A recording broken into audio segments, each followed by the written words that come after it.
Are you breathing, or is it breathing you? Well, you can feel it either way. You can decide to breathe and feel that you're breathing in just the same way that you walk when you want to. On the other hand, when you forget about breathing altogether, it still goes on. And so it seems to be something that happens to you. Which is it? What enables you to make a decision? When you decide, do you first decide to decide? Or do you just decide? Now, how do you do that? Nobody knows, you see.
That's a funny thing.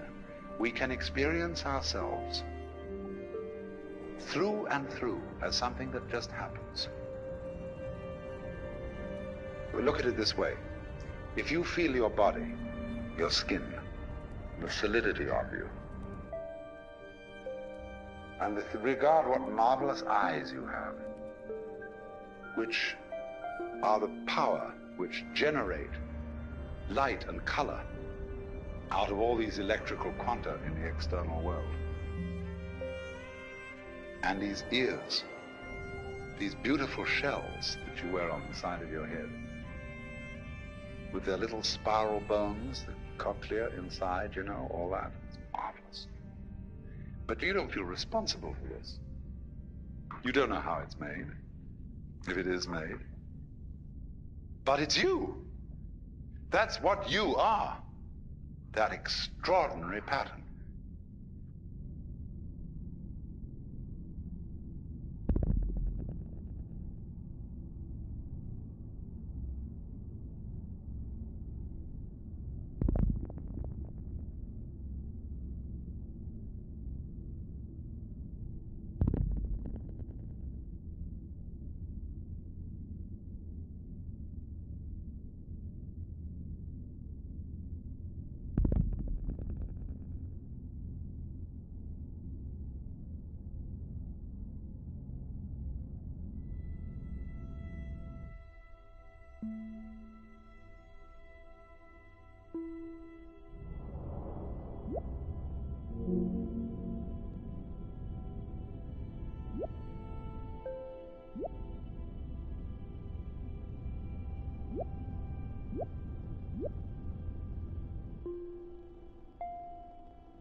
The extraordinary thing is, you see, that this is you.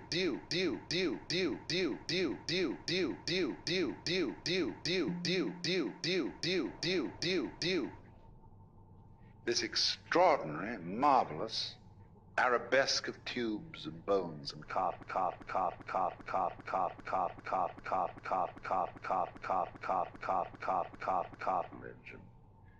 and myriads of interconnecting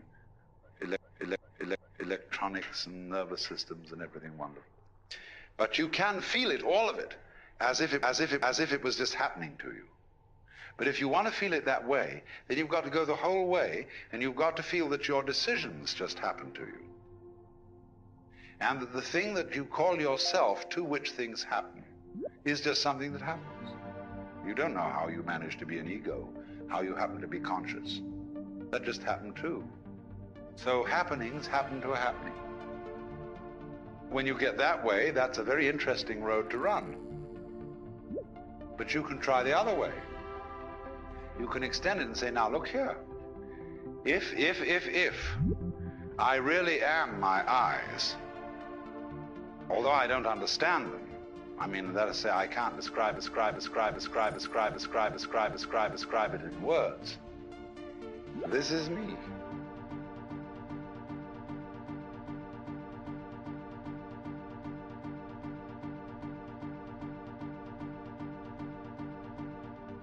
Extraordinary thing, but it is. But I don't understand how it happens. But then, you see, that's the whole point. If you will accept the idea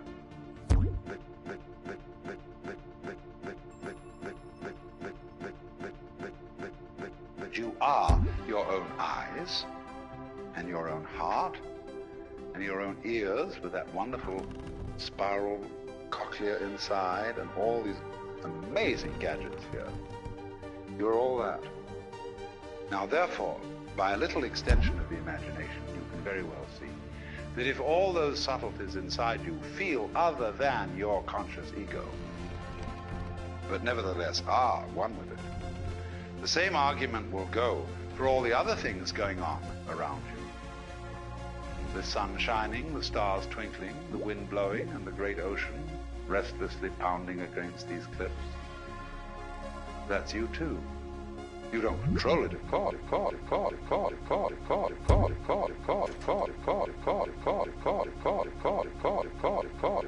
because there has to be something about you don't control, or you wouldn't be you. Because to understand the principle of relativity is there's no self without other.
You have to regard yourself as a cloud, because you see, clouds never make mistakes. Did you ever see a cloud that was misshapen? No, they always do the right thing. Now, so as a matter of fact do we, because we are natural beings just like clouds and waves. Only we have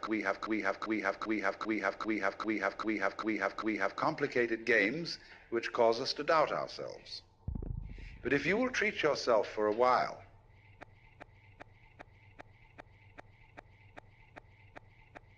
as a cloud or wave, and realize that you can't make a mistake, whatever you do, because even if you do something that seems to be totally disastrous, it'll all come out in the wash somehow or other. Then, through this capacity, you will develop a kind of confidence, and through confidence you will be able to trust your own intuition. Only the thing that you have to be careful about, and many people fall into trouble here, is that when they take the attitude that I can't possibly make a mistake, they overdo it, which shows that they don't really believe it. So a lot of people come on, so you put on the weirdest, filthiest clothes, and you go and steal things and all kinds of things like that. That's overdoing it. That shows that you haven't learned. You're overcompensating. Because before you were told to do this, do that, and the other, and watch, and be self-conscious and nervous, and so on. And so you just go to the other extreme. But this is the middle way of knowing it has nothing to do with your decision to do this or not. Whether you decide that you can't make a mistake, or whether you don't decide it, it's true anyway, that you are like cloud and water. And through that realization, without overcompensating in the other direction, you will come to the point where you begin to be on good terms with your own being and to be able to trust your own brain.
everything in the world, knives and forks, tables and chairs, trees and stones, are indescribable.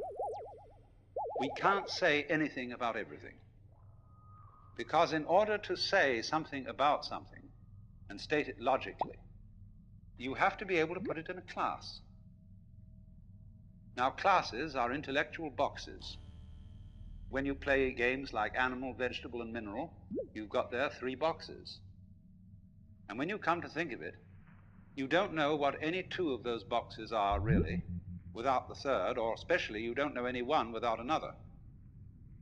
Because in order to have a box, there must be what's inside the box and what's outside the box.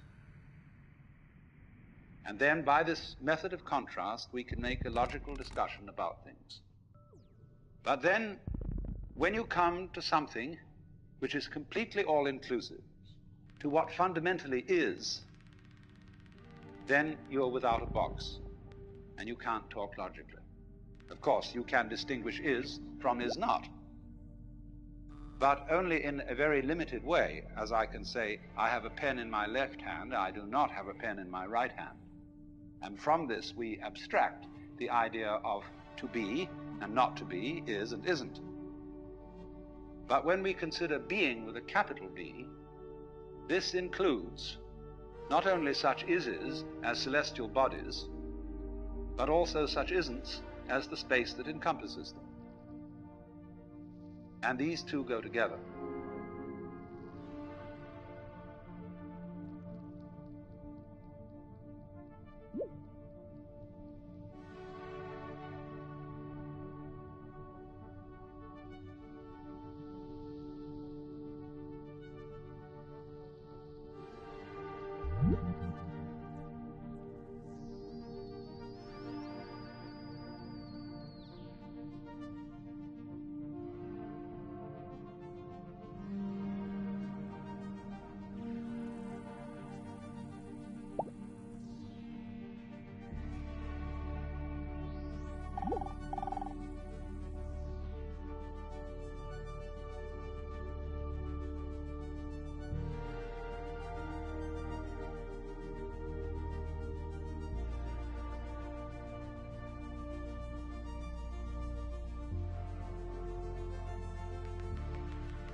A perfectly logical person would say that the notion of the self as the fundamental reality in which everything else exists is meaningless.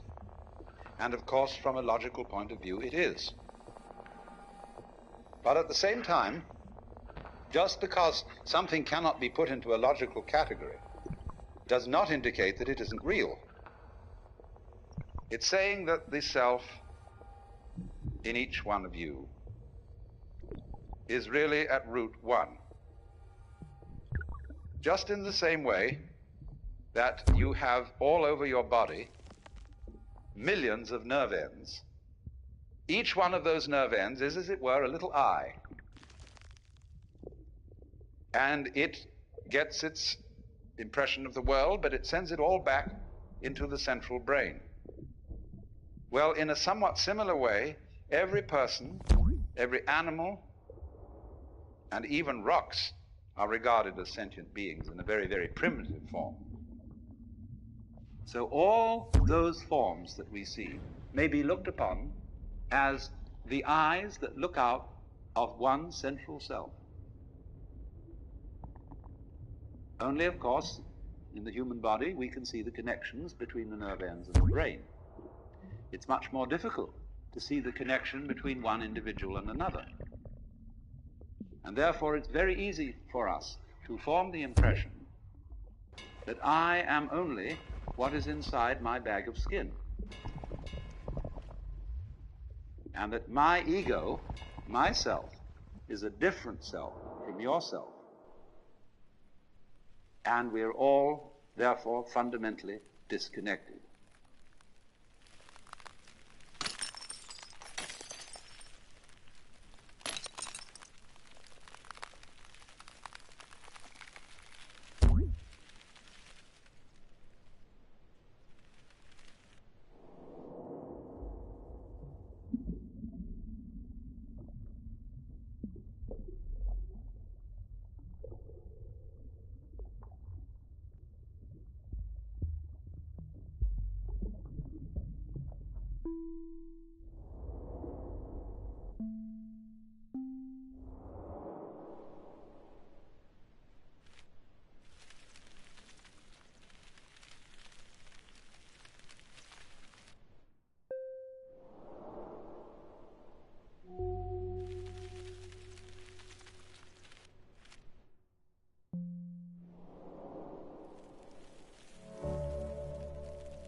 No person exists alone. And we need, in order to live, the cooperation of a community, of a society, not only of people, but also of plants, many kinds of animals, insects, bacteria, air. Every kind of thing that is around us is as essential to our being as our heads. You can draw little gradations of some things that are more essential and some things that are less essential. But fundamentally, everything is necessary for your existence.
So your apparent disconnection, the fact that you are not tied to other people with umbilical cords or some kind of wiring that gives you one mind, nevertheless, we do have one mind, in the sense that, for example, all of us turn out to be approximately the same shape. 2 eyes, 2 nostrils, a mouth, 2 hands, 2 legs, and so on.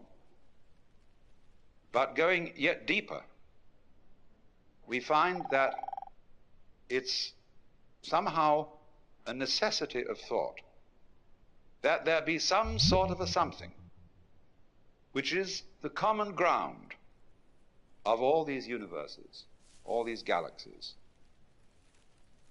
And that ground is the self. Now that's quite a startling point of view, because what it's saying is, you see, that you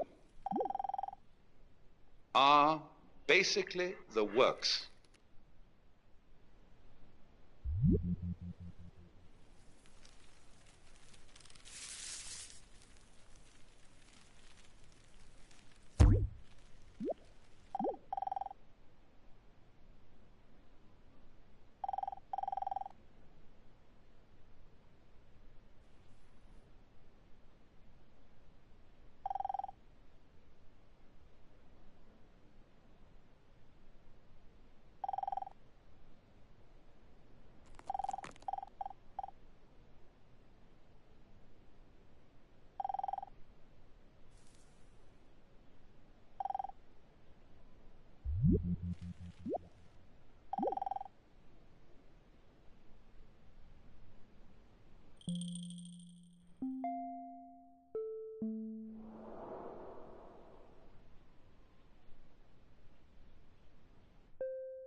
yourself going on all the time two types of consciousness.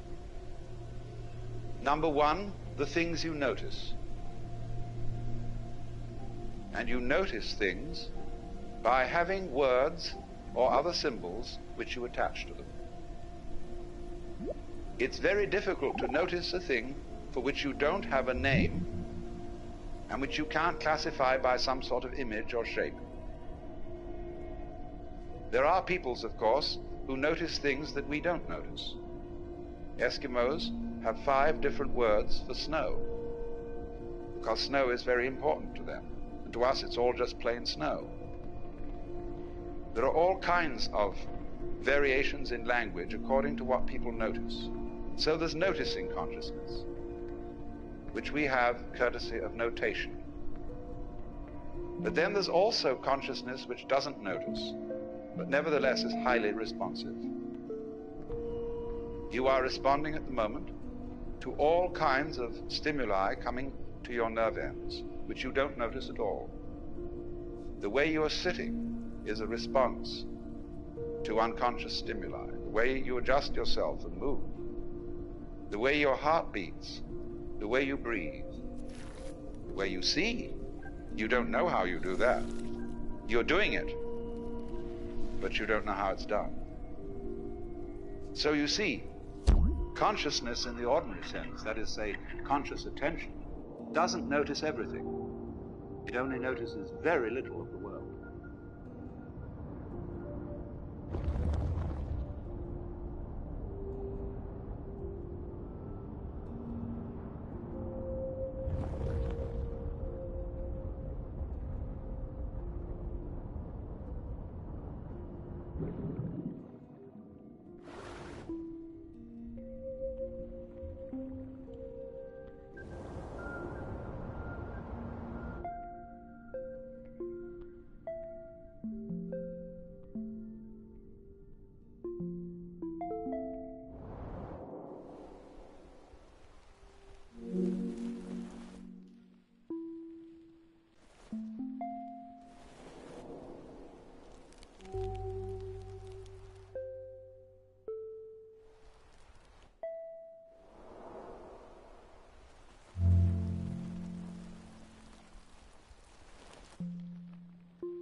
just in the same way that conscious attention is not aware of all the other operations of the body, in just that way, we are not aware of our connection, indeed our identity, with the fundamental self.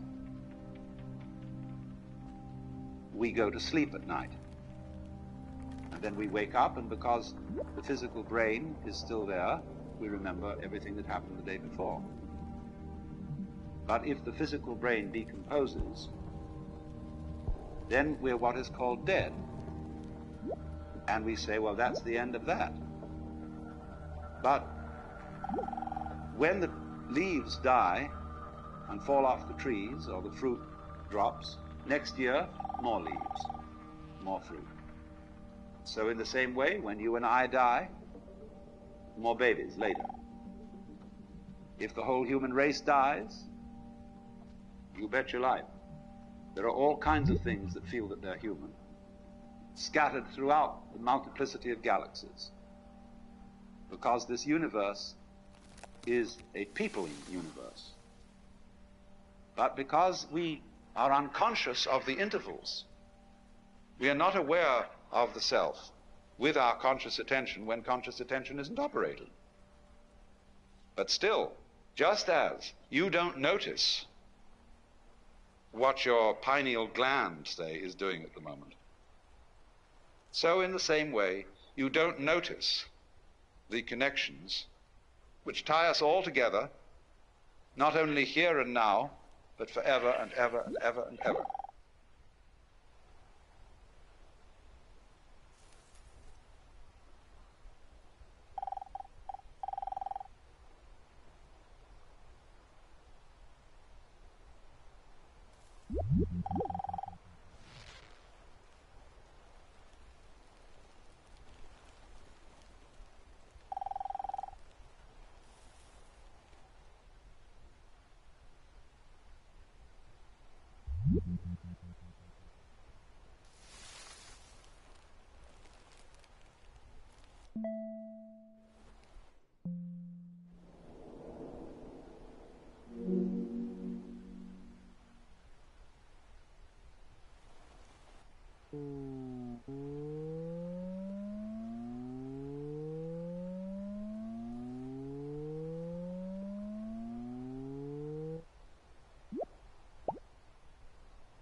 The basic reason why we don't notice the self is that the self doesn't need to look at itself.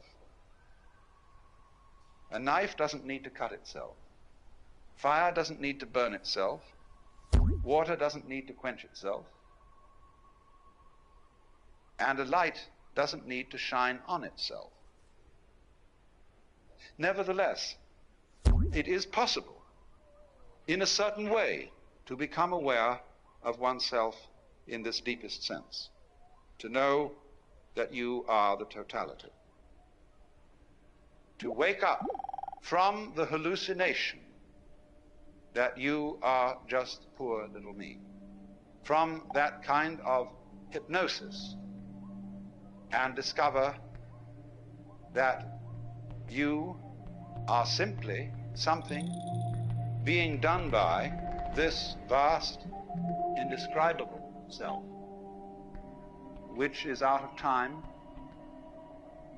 which has no beginning, no end, neither continues nor discontinues. It's beyond all categorization whatsoever. So when you are trying to know the self, you have to get rid of every idea in your head and see this everyday world just as it looks now, but see as clearly can be that it is all the self.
If you look at the moon, you might imagine at full moon that you were looking at a disk until somebody points out to you that it's a ball.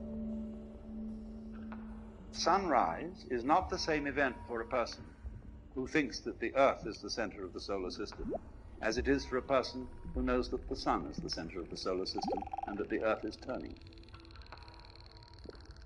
Now, nothing in the way of a sense impression has changed, but your understanding of it has changed radically. The senses see the same event, but there is a different interpretation. And so, seeing is done much more with the mind than with the eye. We see what we are taught to see. We see in terms of our ideological structure, our culture, our conditioning. And so all that conditioning teaches us to see the world in its separateness. But you can be deconditioned from that and see just this same world that you're looking at now in its unity.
You must understand that when we talk of things, people, houses and waters and mountains, that thinking about them that way emphasizes their difference.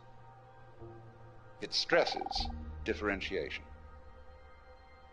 But you see, you don't really know what differentiation is unless you know what sameness is. Just as you don't know what to be is unless you know the meaning of not to be. And the boundaries of things which outline them, we say, well, I begin maybe up here, and above my head it's not me anymore. So this cranium thing, this skull with hair on top of it, divides me from space. True if you want to look at it that way, but it's equally true that my cranium joins me to space. Imagine what would happen to me if there weren't any space around me. My outline would thereupon disappear. Because you see, every boundary needs two sides, the inside and the outside. And you can't separate them. So boundaries are held in common. They join things as much as they divide them. Now, we are taught, you see, not to see that way. Our conscious attention is captured by figures within backgrounds, and it tends to ignore backgrounds. It is captured by things that move rather than things that are relatively still. And so when we see someone going up a hill, we say the man is going up the hill.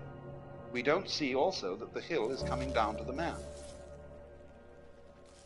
Every pull is also a push, and every push is also a pull. So you can become aware of this tremendous interconnectedness of everything. And that is, in a way, what we mean by relativity. Because relativity means relatedness. Just as fronts go with backs and tops with bottoms, insides with outsides, solids with spaces, so everything that there is goes together. And it makes no difference whether it lasts a long time or whether it lasts a short time. A galaxy goes together with all the universe just as much as a mosquito, which has a very short life.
From the standpoint of the self, time is completely relative.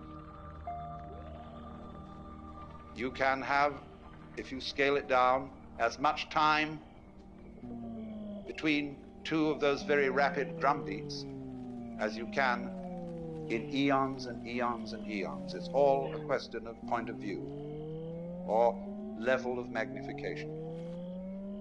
Change your magnification on your skin, take out a magnifying glass, and you don't see the familiar skin anymore. You see all the pores with hairs sticking out of them. Change it again and get a microscope, and you see cellular structure. Get an ion microscope, and you see molecules. And we know that it can get smaller and smaller and smaller, and that the spaces between these minute units are so vast that they're comparable to the distances between the sun and planets in scale. So also with time. So in this sense, there could be vast, vast universes full of empires and battleships and palaces and brothels and restaurants and orchestras in the tip of your fingernail. And on the other hand, we could be all going on in the tip of somebody else's fingernail.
It's very important to understand not only the relativity of size and of time, but also of what there is.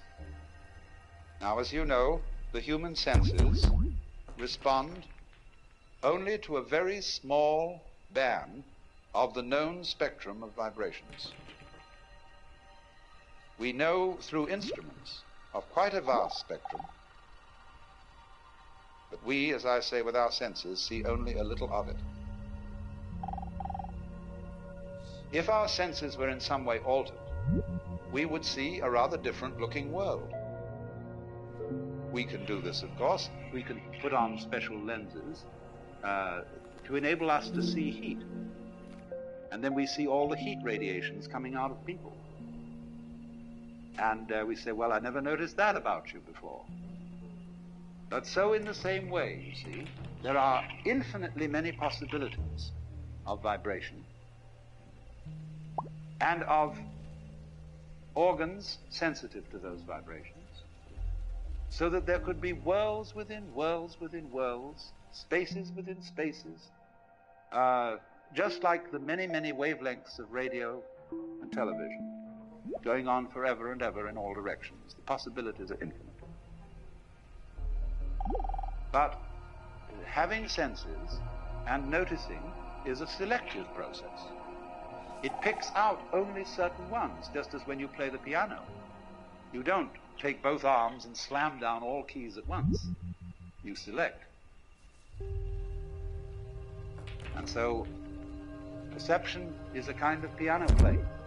It is picking out certain things as significant, that is to say, as constituting patterns. And the whole universe seems to be a process of playing with different patterns. But whatever it does, whatever it plays, in whatever dimension, on whatever scale of time or space, it's all on the self.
Every self is modeled on and is an expression of the one self, because you all feel individually that you're the center of the world.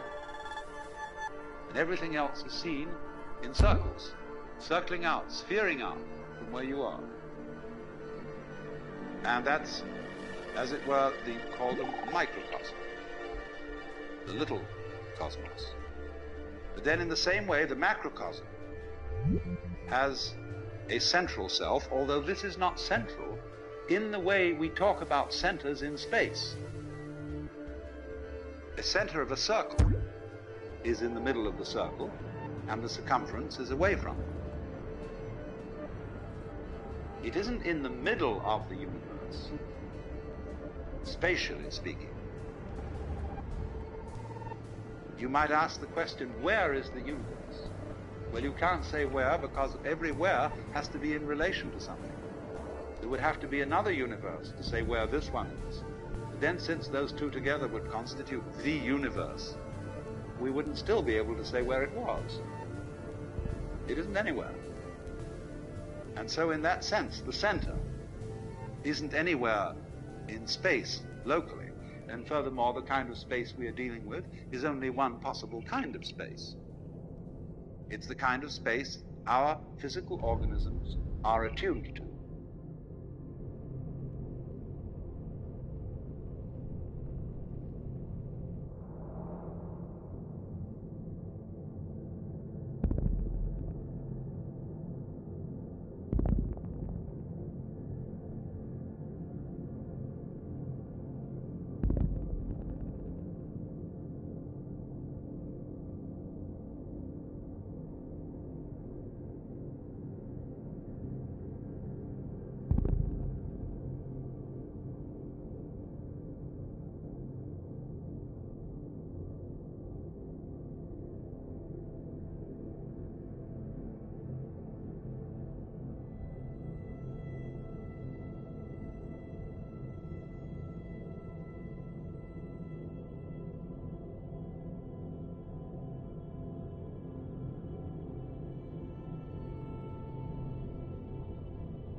What is this that I call I? That's one of the very fascinating questions. It teases us out of thought to think about death in the sense of going to sleep and never waking up. Imagine that. And you find you can't. And yet it's a thought that although you can't get to grips with it, it remains fascinating. Also the question, how is it suddenly that you awakened into this world? Where were you before? And that's the same sort of weird question as what it would be like to go to sleep and never wake up. What was it like to wake up having not previously gone to sleep? It's very mysterious. But as you go on and plumb this question, you begin to develop the feeling that your existence is exceedingly odd. In many ways odd. Odd because it is here and it so easily might not have been. After all, if your father hadn't met your mother, would you be here? Now, of course, somebody would be here, because he might have met somebody else. Would that be you? Of course it would. Don't you see? You can only be you by being someone. But every someone is you. Every someone is I. That's your name, you say. It's me. I am here. And everybody feels that I in the same way. It's the same feeling, just like blue everywhere is the same color. So I-ness being, as it were, the most fundamental thing in man is also fundamental to the universe. It too is I. Special case of it, coming out from the, in quotes, central I. So you see, there's really nothing to worry about, because the important you is perfectly indestructible. It's what there is.